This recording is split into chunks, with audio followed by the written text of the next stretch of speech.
Ernawati, seorang istri polisi di Sulawesi Selatan, ditetapkan sebagai tersangka kasus pencemaran nama baik. Ia sebelumnya dilaporkan oleh 3 anggota polisi atas kasus ujaran kebencian. Pengumuman tersangka Ernawati berlangsung di ruang cyber Polda Sulsel Jalan Perintis Kemerdekaan Makassar, Senin 6 Maret kemarin.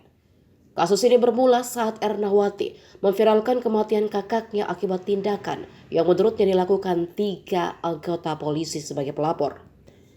Kakaknya Kaharudin sebelumnya ditangkap atas kasus pencurian dan pemberatan pada 2019.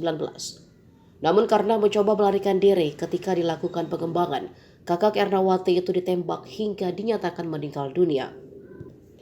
Kasus ini dianggap selesai karena dari pihak keluarga termasuk Ernawati menolak untuk melakukan otopsi.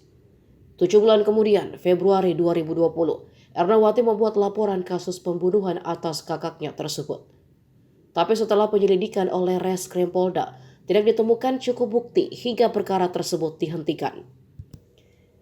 Hingga akhirnya pada April 2022, Ernawati mulai memviralkan tagar percuma lapor polisi.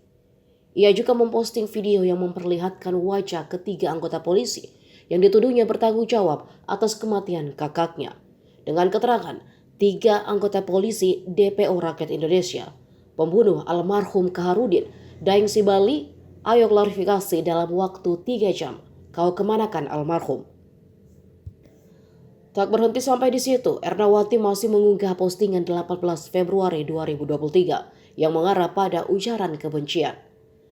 Sehingga ia langsung dilaporkan oleh 3 anggota polisi, yakni Sangkala, Kamarudin, dan Andi Maparumpa. Ernawati ditangkap di Jakarta pada 4 Maret 2023 kemarin.